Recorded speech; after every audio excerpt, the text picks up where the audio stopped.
Je suis aujourd'hui au CEBRAP grâce à l'invitation de Nadia et d'Elena et des autres organisatrices de cette belle journée hier sur le lancement du livre sur genre, race et travail en France et au Brésil. Et depuis 30 ans, même 40 ans, je travaille sur ces questions en France, à Paris. Et pourtant, j'ai découvert que les études et les sexes et les métiers, que les études et les métiers avaient un sexe. J'ai découvert ça très tardivement. Je suis une féministe tardive. Et oui, parce que je suis quand même assez âgée. J'ai fait mes études qui n'étaient pas en sociologie, mais en économie, à l'université d'Aix-en-Provence, dans la fin des années 60. Je suis rentrée au CNRS en 1971 dans un laboratoire qui s'appelait Laboratoire d'économie et de sociologie du travail. Donc il y avait aussi des sociologues. Et petit à petit, je me suis convertie à beaucoup de choses. Donc pour commencer, je me suis convertie à la sociologie, mais ça a pris du temps parce qu'en plus, j'étais recrutée comme une ingénieure, c'est-à-dire assistante de recherche et non pas comme chercheuse. Et j'étais dans un groupe de recherche exclusivement masculin qui travaillait sur la comparaison entre la France et l'Allemagne des salaires et des hiérarchies des hiérarchies de salaires et d'encadrement entre les cadres et les ouvriers et la différence dans les entreprises françaises et allemandes. Et dans cette recherche, on avait délibérément exclu les femmes de l'analyse parce qu'elles perturbaient.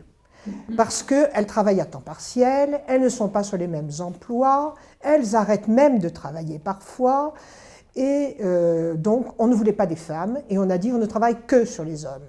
Et moi, ça me convenait tout à fait, parce que ça a un lien avec ma trajectoire personnelle. J'ai toujours voulu être un garçon, depuis que je suis enfant. Je trouvais que les garçons, c'était beaucoup plus intéressant que les filles. Et donc, je n'avais que des activités de garçons, je courais, je montais aux arbres, je n'avais que des amis garçons, je m'habillais comme un garçon, aux grandes dames de ma mère qui voulait à tout prix mettre des jupes et je détestais. Et donc, j'ai choisi des études aussi pour ça. Je voulais surtout pas faire un métier de femme. Et pour moi, un métier de femme, quand on faisait des études supérieures, c'était être professeur. Et je détestais ça. J'ai dit tout sauf professeur. Et comme je ne savais pas quoi faire, je ne voulais donc pas faire de la littérature qui me passionnait, mais j'ai dit, mon père était prof de lettres, ma sœur était prof de lettres, mes frères étaient profs de lettres. J'ai dit non, je veux être autre chose. Et donc je vais faire de l'économie, je ne savais pas ce que c'était, mais je vais faire de l'économie, parler de la vraie vie, de la vie des gens, voilà, et pas seulement de la littérature. Et je me suis terriblement ennuyée dans ces études, c'est un cauchemar. À la fin de mes études d'économie à l'université d'Aix-en-Provence, j'ai rencontré un professeur qui s'appelait le professeur François Sellier, qui m'a passionnée par son cours sur les relations professionnelles, où il parlait de syndicats et de travail ouvrier, c'est-à-dire de travailleurs, et pas simplement du travail L et du capital K, qui étaient dans les fonctions de production, que j'apprenais en économie.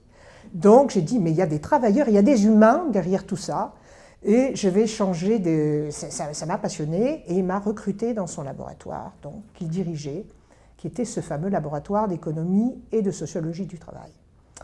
Et j'ai été donc mis sur cette grande enquête, et à la fois ça m'a passionné, parce que je parlais l'allemand et donc j'ai pu aller en Allemagne et faire des enquêtes dans les entreprises, déchiffrer les registres du personnel en allemand, etc., avec un collègue, ingénieur aussi, qui s'appelait Jean Duplex, et ça m'a passionné. Et en même temps, c'était très frustrant parce que nous n'avions pas le droit d'écrire.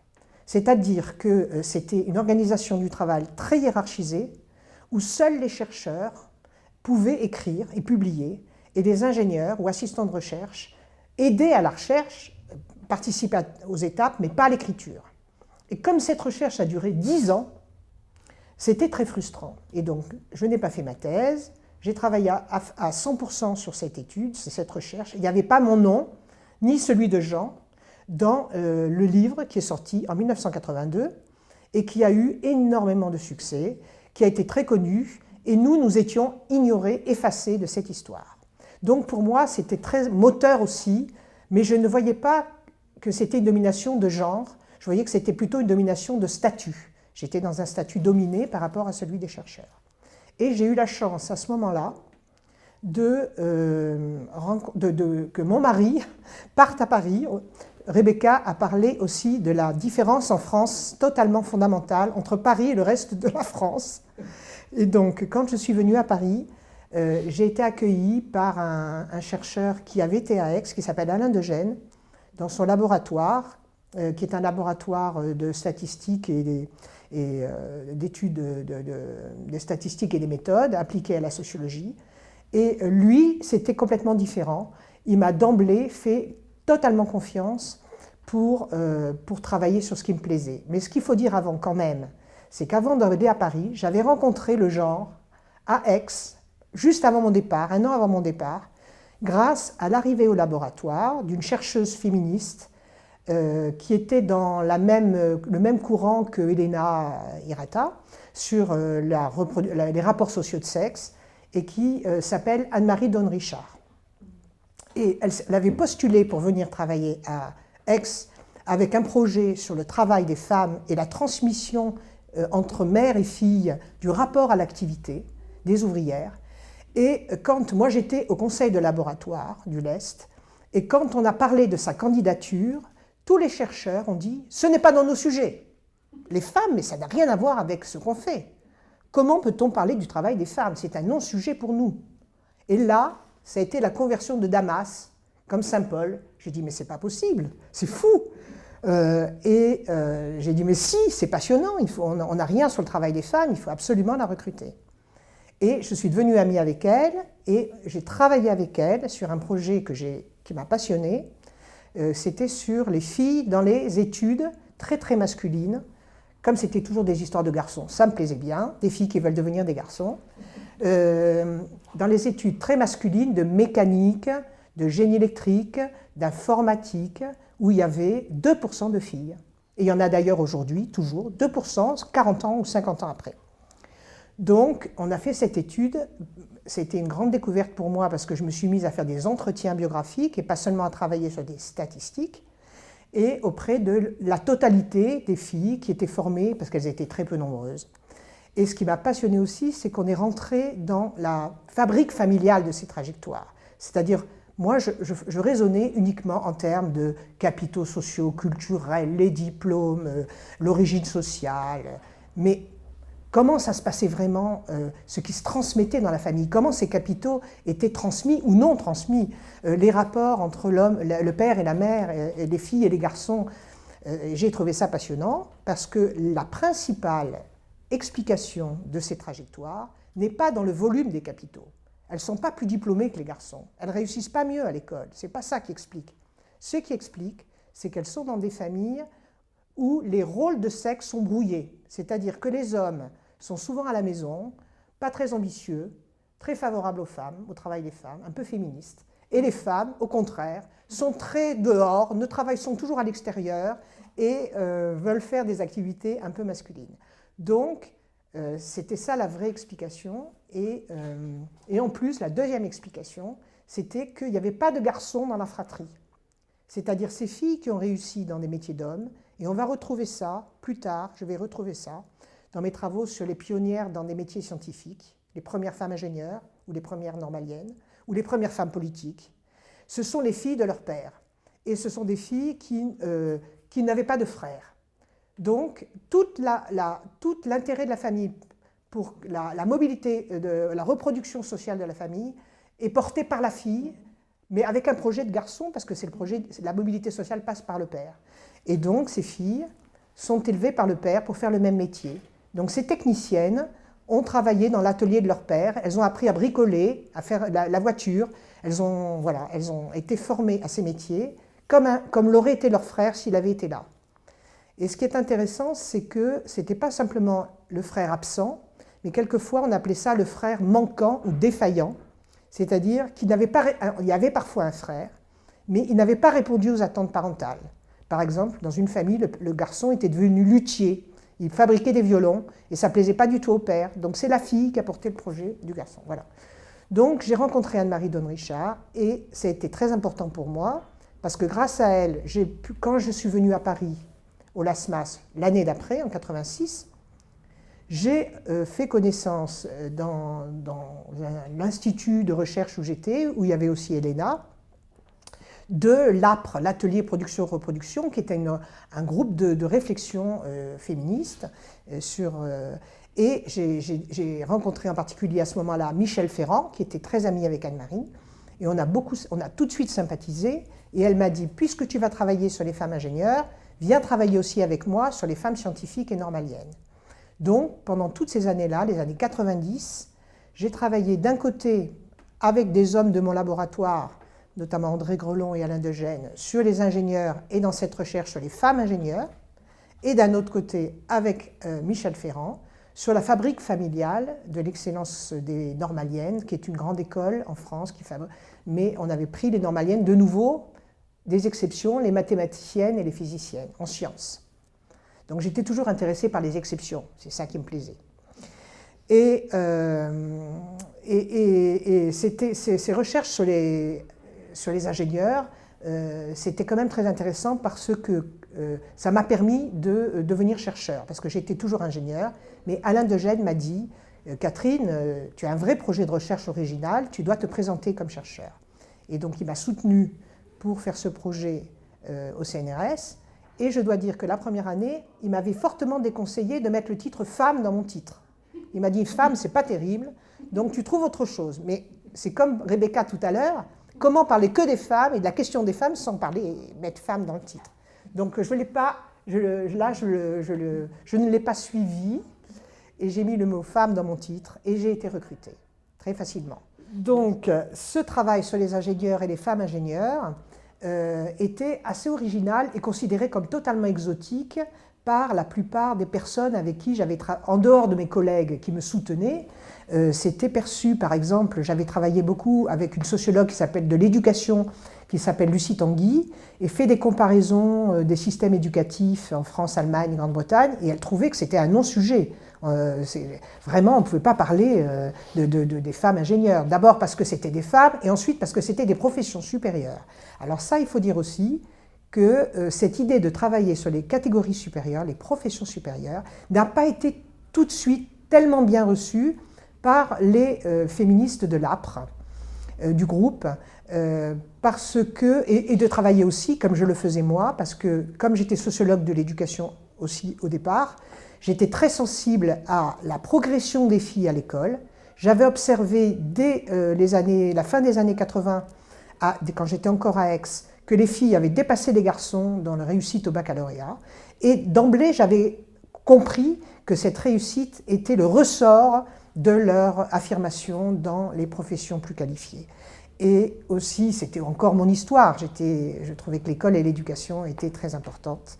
Et elle avait été pour moi aussi le ressort de mon émancipation. Donc, je pensais ça. Et quand j'ai exposé mes premiers travaux, je me souviens, dans ce contexte des féministes, on me disait « mais tu es trop optimiste, c'est pas si important que ça, c'est dérisoire, les filles sont totalement encore dominées, même à l'école, etc. » Donc c'était difficile de faire aussi, et j'en ai parlé avec Jacqueline Laufer, qui, elle, avait découvert le genre avant moi, puisqu'elle a fait cette thèse là-dessus sur les femmes cadres, et elle aussi, elle disait qu'elle était un peu toute seule à travailler sur ces catégories, ces professions supérieures. Donc je pense que sur ce thème des professions supérieures, c'était aussi plus tardif la reconnaissance et l'intérêt pour les questions de genre.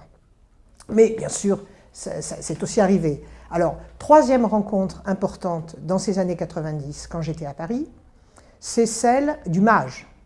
Alors, c'est en 1995. Et là, je rencontre donc Margaret Mariani, qui travaillait dans le même laboratoire que Michel Ferrand, et qui me dit « on va fonder ça ». C'est une petite équipe pluridisciplinaire, et l'idée de ce réseau, où Elena a été immédiatement associée, c'était de faire un réseau à la fois disciplinaire et trans-école, c'est-à-dire qui transcende les clivages de pensée et des controverses au sein des recherches sur le genre.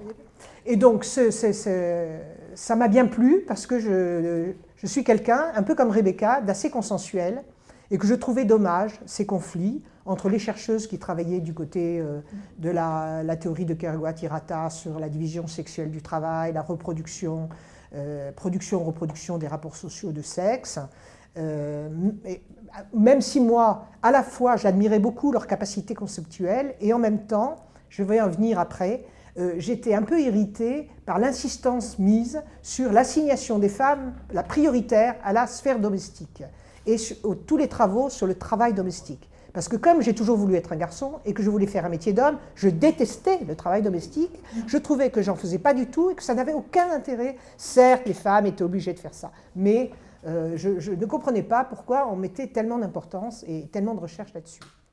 Donc, j'étais plutôt attirée par la sociologie de l'emploi menée par Margaret, qui montrait les grandes évolutions de l'activité des femmes, leur entrée sur le marché du travail, ou par les travaux de Baudelot et d'Establé sur la réussite des filles à l'école. C'était plutôt ça qui m'attirait. Et j'ai trouvé qu'Hommage, ce qui était bien, c'était un lieu, on pouvait se confronter et on acceptait ces différences, on acceptait ces différents travaux. Et il y avait quand même une écoute, une estime, un respect, même si ça n'empêche pas qu'il y avait des conflits, hein, il ne faut pas le nier, bien sûr. Mais moi, j'ai beaucoup apprécié ce lieu. Et puis, Margaret m'a dit à ce moment-là, « Catherine, il faut que tu fasses ton habilitation, parce qu'il faut que tu puisses diriger ce réseau. Et ce n'est pas sérieux, les femmes qui ne font pas carrière et qui ne dirigent pas des travaux, etc. » Et moi, je ne me sentais pas encore capable de faire ça. Je lui ai dit, mais je ne suis pas à la hauteur. Et elle m'a dit, mais ça suffit comme ça, tu peux le faire, tu dois le faire, si tu veux jouer un rôle dans le milieu, etc. Et c'est elle qui m'a convaincue que je pouvais surmonter cet obstacle et passer mon habilitation, ce que j'ai fait en 2002, et qui m'a permis quand même, Rebecca parlait de le changement de statut quand on passe prof, eh bien c'est la même chose quand on passe directrice de recherche. Les collègues, notamment masculins, ne vous regardent pas de la même manière. D'un seul coup, on vous dit bonjour dans les couloirs. J'avais un collègue homme à côté de mon bureau qui ne m'avait jamais vu et qui d'un seul coup m'a dit « Ma chère Catherine, est-ce que tu veux venir m'aider pour discuter dans mon livre de la question des femmes ?» Non, mais bon, assez surréaliste. Bien entendu, mes collègues féministes n'ont rien changé dans leur relation avec moi, mais ça a été assez décisif du point de vue de ma reconnaissance, hein, et de ma possibilité de diriger une équipe. Après, mon laboratoire, le LASMAS, a quitté est allé dans un... s'est transformé, est venu, s'appelle maintenant le Centre Maurice Alvax, et il y avait d'autres équipes au sein de ce laboratoire. Donc là, j'ai rencontré d'autres personnes, j'ai eu accès à d'autres ressources, qui sont celles de l'École normale supérieure, de l'École des hautes études en sciences sociales. Donc j'ai étendu mon réseau de connaissances, mes possibilités de rencontres, mes possibilités de recrutement, voilà. Et je pense que ça, c'est aussi, j'ai été très consciente, à partir de ces années 2000, du rôle que j'avais à jouer parce que pendant très longtemps, je disais, je ne veux pas être dans un truc de femme, à aucun point de vue, y compris pas dans un labo qui bosse que là-dessus. Ça ne m'allait pas du tout. Je voulais être dans un labo qui bosse sur des choses sérieuses, le travail, etc., avec une dimension genre, et promouvoir la dimension genre, mais surtout pas être dans un labo de femmes qui travaillent sur le genre. Bon, et là, à partir de là, je me suis dit quand même, si je veux vraiment que le genre ait toute sa place, il faut que je recrute que des filles qui travaillent sur le genre et qui sont très bonnes. Donc, et que je sois un peu un mentor, que je passe mes réseaux, et ça a été très important pour moi. Donc je suis allée dans les commissions qui recrutent, dans les universités, au CNRS, à l'INED, et j'ai fait du lobby, enfin j'ai mis tout mon poids possible pour que des jeunes chercheuses sur le genre soient recrutées. Et je crois que j'y suis un peu arrivée, enfin que j'ai eu quelques succès. Et donc dans mon équipe aujourd'hui, on est perçu comme une équipe genre. Alors qu'elle s'appelle profession, réseau, organisation. En fait, tout le monde travaille sur le genre dans mon équipe. Voilà. Et je suis ravie, c'est très bien, avec des jeunes femmes de grand talent. Et donc, depuis les années 2000, j'ai mené avec elles et avec d'autres des projets de recherche sur les carrières des femmes. Je suis revenue un peu à cette idée, à cette analyse des carrières. J'ai quitté un peu l'école pour en arriver sur les carrières et sur la question du plafond de verre. Bien entendu, je l'avais abordé avec les ingénieurs, où toutes diplômées qu'elles soient des plus grandes écoles, elles se heurtent quand même à des obstacles dans leur carrière et elles n'atteignent pas, c'est même assez impressionnant, elles n'atteignent beaucoup moins que les hommes, les postes de direction, d'entreprise, voilà. Et donc l'excellence n'efface pas toutes les inégalités, elle les améliore, enfin elle les diminue, elle les atténue, mais elle ne les efface pas. Et du côté de... Quand j'ai mené ensuite une enquête sur et ça c'est lié aussi dans les années 2000 à la multiplication des missions pour la place des femmes, des missions pour les femmes qui ont été instaurées dans les institutions publiques, et notamment au CNRS, mon institution d'appartenance. Et là, j'ai eu beaucoup de demandes de la part de cette mission pour la place des femmes pour faire des études sur les carrières des femmes au CNRS et pour faire des cours et des formations continues auprès des personnels du CNRS sur les difficultés que rencontraient les femmes chercheuses dans l'institution.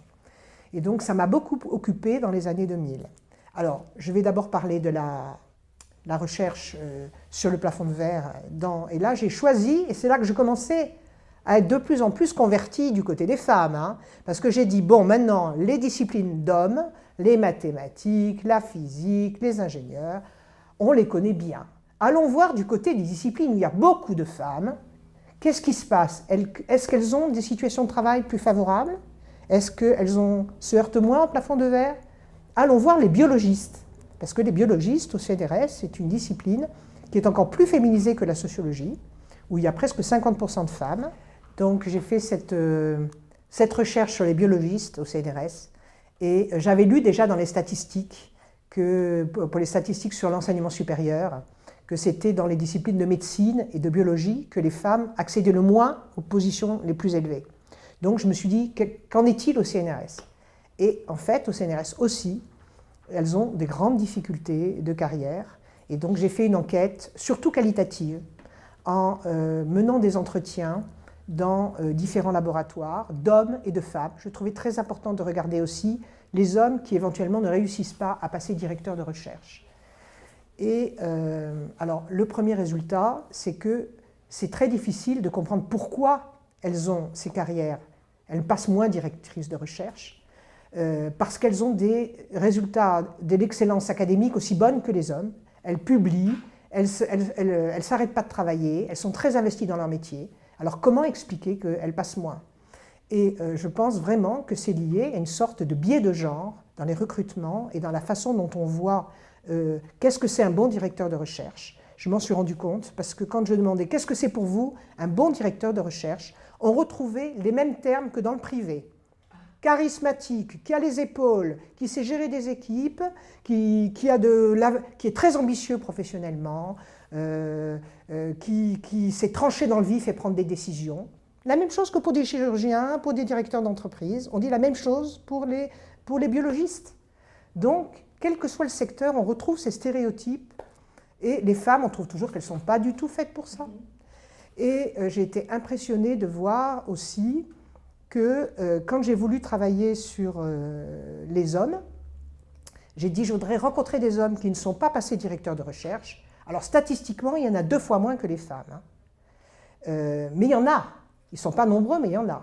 Alors, j'ai une collègue biologiste amie qui a été un peu mon poisson pilote, m'a dit, ceux qui ne passent pas directeur de recherche, ils ont des problèmes psychiatriques.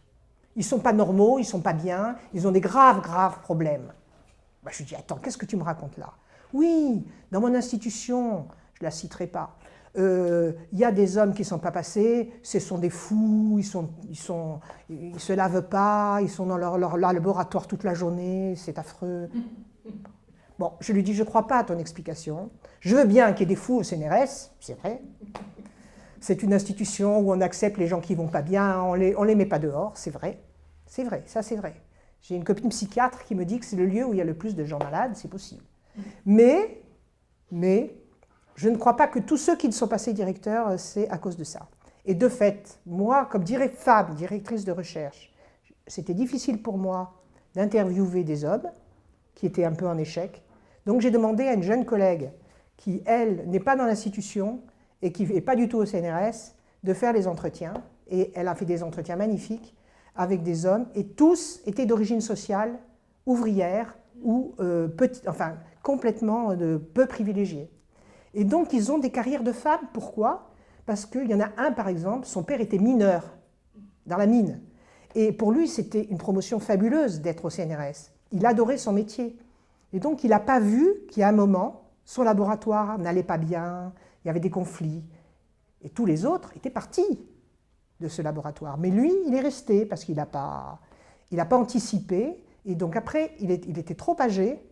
Il a commencé à ne plus avoir d'argent qui venait parce que son laboratoire perdait de vitesse. Et il n'a donc pas pu passer directeur de recherche. Et alors ça aussi, c'est une découverte, parce qu'on m'a toujours dit, pourquoi tu penses que passer directeur de recherche, c'est absolument nécessaire, et est-ce qu'il faut à tout prix adhérer à ce modèle de réussite? Ben, j'ai dit bien sûr que oui, parce que dans mes entretiens, ceux qui ne passent pas directeur ou directrice de recherche, dans les sciences de la vie, mais c'est un peu vrai aux sociaux aussi, ils ne peuvent plus travailler. Ils n'ont plus d'étudiants, ils n'ont plus d'argent pour faire leurs enquêtes, ils ne peuvent plus travailler. Donc c'est affreux. Et il y en a qui pleuraient dans mes bras en disant « on va tous les jours au laboratoire, mais on ne peut pas travailler ». Et là, je me suis rendu compte que vraiment c'était un problème et qu'il fallait défendre les femmes. Et d'ailleurs, beaucoup de ces femmes prennent leur retraite beaucoup plus tôt parce qu'elles ne peuvent plus travailler. Et ça, c'est un mécanisme aussi qui mérite d'être étudié, c'est ce départ prématuré des femmes du métier quand elles n'arrivent pas à passer directrice. Voilà. Et puis, ce que j'ai découvert aussi dans cette enquête, c'est dans les facteurs explicatifs de ces obstacles. Alors parce que moi, j'étais partie, je vais maintenant partir là-dessus, c'est qu'il ne fallait pas tout expliquer par les enfants et les conflits famille-travail. C'était un peu mon obsession depuis toujours.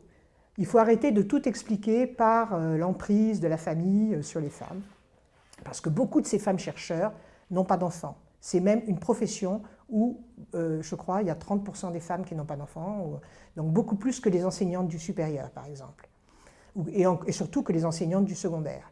Donc, on ne peut pas tout expliquer par la présence d'enfants. Et j'étais partie avec cette idée. J'ai dit, il faut adopter une approche qui se centre sur l'institution elle-même, sur la façon dont l'institution elle-même, par sa façon de recruter, de sélectionner, de promouvoir, favorise les hommes. Et j'étais donc partie toujours avec cette idée, et de fait, premièrement, oui, l'institution joue un rôle, c'est-à-dire qu'en particulier le prestige de l'institution, sa place dans le réseau, c'est-à-dire, c'est encore ce que racontait Rebecca, les chercheurs biologistes dans un petit labo de province, ils n'auront jamais un prix Nobel, c'est ce qu'on m'a dit tout de suite. Ils n'ont pas accès aux ressources, ils n'ont pas accès aux étrangers qui viennent, ils n'ont pas accès aux grandes revues, voilà. Donc, il faut être dans un labo prestigieux, et je suis allée dans les deux, dans un tout petit labo et dans un labo prestigieux. Et comme par hasard, dans le labo très prestigieux, où il y avait soi-disant un futur prix Nobel que les gens appelaient Dieu dans le laboratoire. C'était Dieu, je ne l'ai jamais vu, le Dieu. Hein. Et donc, dans ce laboratoire, quand on rentre chargé de recherche, il y en avait moins que dans les autres labos de femmes. Il n'y avait que 40% de femmes au lieu de 50 ailleurs. Donc déjà, les femmes sont moins recrutées dans les institutions les plus prestigieuses. Et ensuite, l'échelon d'après, c'est chef d'équipe. C'est-à-dire, ce n'est pas encore directeur de recherche, mais vous dirigez un projet, vous avez des doctorants et des ingénieurs. Et là, il y avait 11 équipes et 10 hommes. J'ai dit, mais ce n'est pas possible. Or, pour passer directeur de recherche, il faut avoir été chef d'équipe. Il faut déjà avoir eu des expériences de direction. Donc, bon, l'institution joue un rôle fondamental, et je peux vous dire que ce Dieu était extraordinairement misogyne, comme tous les dieux. Donc, mais après, toujours cette histoire de conciliation. Donc j'étais toute contente de mon résultat, j'ai dit voilà, c'est pas du tout les enfants, etc. Et malgré tout, dans mes entretiens, et là, je dois dire que je dois beaucoup, parce que je pense que les chercheuses qui écoutent ici, ou les Brésiliennes qui vont écouter, connaissent Danielle Kergoat, qui est très connue au Brésil. Et c'est Danielle, un jour, dans une discussion, je lui parlais de mes entretiens, et je lui disais, moi, toi, tu parles toujours de femmes malheureuses qui ont des difficultés, et moi, j'ai que des récits de bonheur. Des femmes qui sont contentes dans leur travail, dans leur vie. Elle me dit, tu n'écoutes pas bien, Catherine, tu n'écoutes pas bien. Si tu écoutais bien, tu en aurais beaucoup qui pleureraient. Alors je lui dis, tu crois? Elle me dit, oui, écoute mieux. Et puis j'avais rencontré aussi Pascale Molinier, hommage, qui travaille avec Christophe Dejour, avec Elena, sur les questions de souffrance au travail. Et elle aussi, elle m'avait dit, Catherine, je crois que tu n'écoutes pas assez la question de la souffrance au travail, de ces femmes dans des métiers d'hommes et dans des métiers prestigieux. Et c'est vrai que dans ces entretiens en fin de carrière, j'ai enfin entendu ces plaintes des femmes, parce que j'étais capable de les entendre. Même si elles ont réussi, elles s'expriment comme toute la difficulté, le concours la course d'obstacles, les luttes qu'elles ont dû mener, les humiliations qu'elles ont subies, même quand elles ont réussi. Et quelquefois, surtout évidemment celles qui ne sont pas passées directrices de recherche, me racontaient par exemple que quand elles prenaient la parole dans une réunion, on leur coupait la parole, on ne les écoutait pas. C'est-à-dire leurs paroles n'avaient pas de valeur. Et ça, c'est des choses très humiliantes et très difficiles. Et c'est grâce... Et une autre, beaucoup ont dit à propos des enfants qu'elles étaient tristes parce qu'elles avaient attendu trop tard pour avoir un enfant, à cause de leur carrière, et qu'elles étaient obligées de faire de passer aux nouvelles techniques de procréation pour essayer d'avoir un enfant, et que c'était très coûteux, et qu'à cause de ces parcours pour avoir un enfant par des méthodes artificielles, elles n'avaient plus publié. Donc elles n'ont pas publié parce qu'elles n'avaient pas des enfants, elles ont publié parce qu'elles n'arrivaient pas à en avoir. Donc là, j'ai dit, bon, qu'est-ce que c'est que cette histoire? C'est-à-dire qu'il y avait un conflit, là, de nouveau, très fort, entre le fait... Et ce qui était intéressant, et ça c'est Pascal Molinier qui m'a expliqué ça, c'est que quand elles avaient l'enfant par l'adoption, ou par les nouvelles techniques, elles avaient un deuxième enfant tout de suite après. Et elle m'a dit, tu vois bien, le conflit était résolu entre le métier et l'enfant.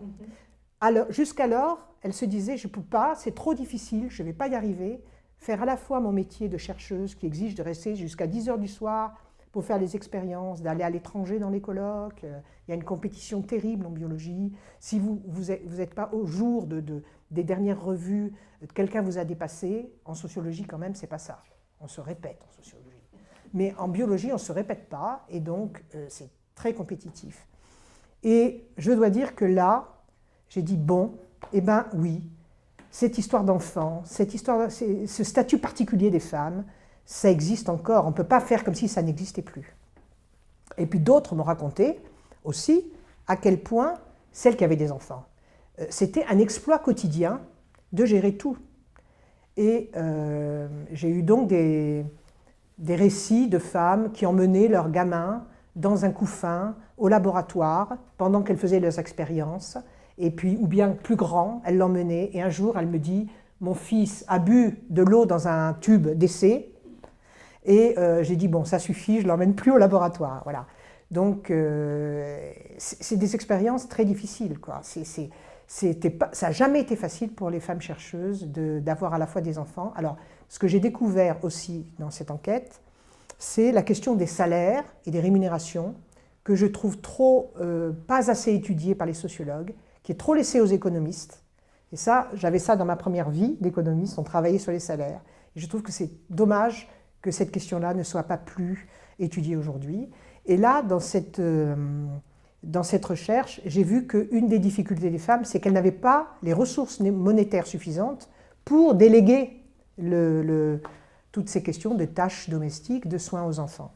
Tandis que dans mes enquêtes sur les ingénieurs, ou les cadres du privé, ou la dernière enquête à laquelle je viens maintenant, qui est la haute fonction publique, il y a des très grands salaires, des très hauts salaires, ou des primes importantes qui permettent aux femmes de déléguer, c'est-à-dire d'avoir du personnel qui s'occupe un peu de la maison et des enfants. Et ça, ce n'est pas le cas des chercheuses, et sans doute une raison pour laquelle elles ont beaucoup moins d'enfants que les chercheuses.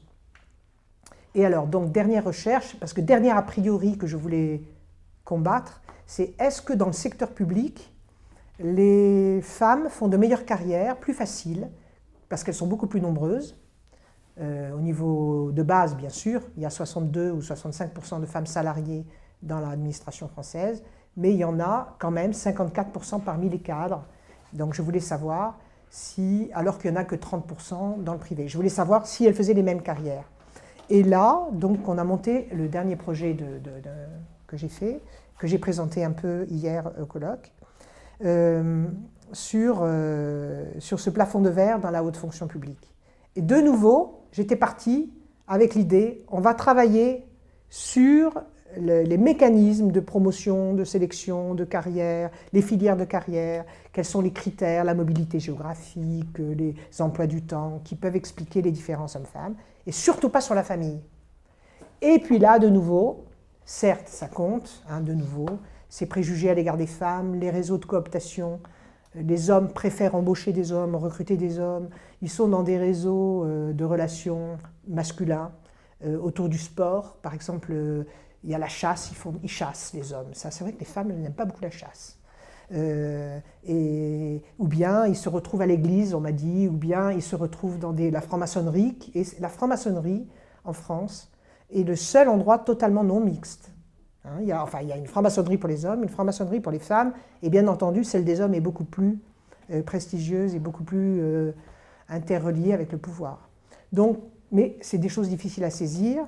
Mais en revanche, on a de nouveau eu dans les entretiens des discours de souffrance liés au fait que c'était très difficile d'exercer ces emplois qui demandent une présence au bureau très extensive, jusqu'à 8h, 9h, même dans certains ministères comme les finances, jusqu'à 10h du soir, voire la nuit, et avoir des enfants, s'occuper des enfants. Et donc, de nouveau, je me suis dit, moi qui depuis le début de ma carrière sur le genre, je veux éviter cette question du travail domestique et du soin aux enfants, je me retrouve toujours avec cette question qu'on ne peut pas évacuer, et on peut d'autant moins l'évacuer que je pense, puisque maintenant je suis vieille et que donc j'ai travaillé sur des générations avant moi et des générations après moi, que les jeunes femmes d'aujourd'hui, pas les féministes, Dieu merci, les féministes elles sont formidables, elles sont même mieux formées que moi et plus outillées, mais les jeunes femmes qui ne sont pas spécialement féministes et qui sont dans toutes ces professions que j'étudie, elles ont un idéal de mère qui est encore plus exigeant et difficile que celui que je pouvais avoir moi. Parce qu'aujourd'hui, on a moins d'enfants, mais on a une attention à l'enfant, je ne sais pas si c'est comme ça au Brésil, mais en France et en Europe en général, qui est terrible. L'enfant doit... Puis c'est vrai qu'à cause de la crise économique, il faut absolument avoir des diplômes. Donc il y a une préoccupation scolaire qui est très très forte dans tous les milieux sociaux, y compris dans les milieux défavorisés. On s'intéresse... Bon. Et donc préoccupation scolaire, préoccupation, il faut que les enfants s'épanouissent. Il y a aussi une mainmise de la psychologie vulgaire sur l'idée que c'est la mère qui est responsable du bien-être affectif des enfants. Il n'est pas question que le père se substitue à la mère. Et cette vulgate psy fait beaucoup de mal, je trouve, aux femmes d'aujourd'hui, y compris diplômées. C'est-à-dire qu'elles n'ont pas d'esprit critique par rapport à tout ce discours sur la différence affective des hommes et des femmes. Voilà, donc, une dernière fois, je suis confrontée dans cette recherche sur la fonction publique collective avec ces jeunes chercheuses et un homme quand même dans l'équipe, allemand, Jacques Marr, parce que quand on a proposé notre projet à un appel d'offres qui avait été lancé par la Direction générale de la fonction publique pour comprendre ces écarts hommes-femmes, quand j'ai eu le projet, on a classé notre projet en premier, mais on nous a dit il faut un homme dans l'équipe, sinon il n'est pas pris. Bon, alors j'ai trouvé cet homme-là, très bien, qui est un homme féministe, qui a fait sa thèse sur les hommes féministes et qui a été très très bien. Et à vrai dire, l'argument n'était pas idiot. Et donc on avait cet homme dans l'équipe. Et je pense effectivement qu'il a pu recueillir, notamment auprès des hommes, des discours sur les arrangements familiaux qu'on n'aurait pas eu nous. Les hommes se lâchent plus, disent plus, ils sentent la connivence. Et en particulier, beaucoup ont dit ah, on a notre carrière parce qu'on a une femme formidable, elle adore, elle n'est pas du tout intéressée par son métier, elle est ravie de rester au foyer, de s'occuper des enfants. Et c'est vrai que pour nous, c'est merveilleux. Ils disent toujours on a des femmes exceptionnelles, parce qu'ils savent bien que ce n'est pas si fréquent. Et je ne crois pas qu'un homme nous aurait dit ça à nous. Donc, il a obtenu des... Voilà. Et on va bientôt publier cette recherche, cette année. Et par ailleurs, dernier truc rapide, ce que j'ai voulu dire aussi dans mon parcours, c'est que je suis passée des hommes et du masculin aux femmes, et non seulement, mais aux femmes-femmes, c'est-à-dire que je m'intéressais aux femmes dans les métiers d'hommes, donc aux femmes un peu hommes. Et finalement, maintenant, aujourd'hui, je m'intéresse aux femmes, aussi femmes, et ma dernière enquête, c'était sur les... Parce que je suis musicienne et j'adore la musique, je voulais travailler sur les pratiques musicales amateurs. Donc j'ai fait une enquête là-dessus. Et j'espérais, mon idée un peu naïve, c'était que la socialisation conjugale ou professionnelle pouvait permettre de déjouer, qui est peu étudié quand on regarde les pratiques culturelles, pouvait permettre de contrebalancer l'éducation familiale. Parce qu'on le sait, les filles apprennent le piano, les garçons apprennent la guitare, ou les filles la flûte ou la harpe, bref. Et pas du tout. Même dans les pratiques amateurs adultes, on retrouve les mêmes clivages sexués, on retrouve le fait que les hommes, même quand ils jouent très mal, ils jouent en groupe, ils se produisent en public et ils se font payer. Alors que les filles, elles travaillent pendant des heures chez elles, surtout quand il n'y a personne parce qu'elles ne veulent pas qu'on les entende, et elles ne se font pas payer. Et j'étais désespérée. Et ma jeune collègue avec qui je travaillais, ma doctorante, Regina, elle m'a dit « Mais Catherine, ce sont des filles, ce n'est pas des filles-garçons, ce sont des filles. » Et je me suis dit « Oui, il faut bien que j'admette que tout le monde n'est pas dans la revendication masculine et qu'il y a des différences toujours très fortes. Et que voilà, le genre n'est pas totalement bouleversé. Et alors, au fil de mes recherches, je deviens de plus en plus féministe et de plus en plus pessimiste, ce qui est un peu triste, mais ça me rend combative. Et aussi, ce qui est positif, c'est que je suis de plus en plus heureuse dans les collectifs de femmes, et notamment, je pense au vôtre, hein, c'est un collectif quand même très largement de femmes au Brésil, de chercheuses, et je me sens vraiment bien dans ces collectifs, et ça m'apporte beaucoup. Voilà, je t'aime.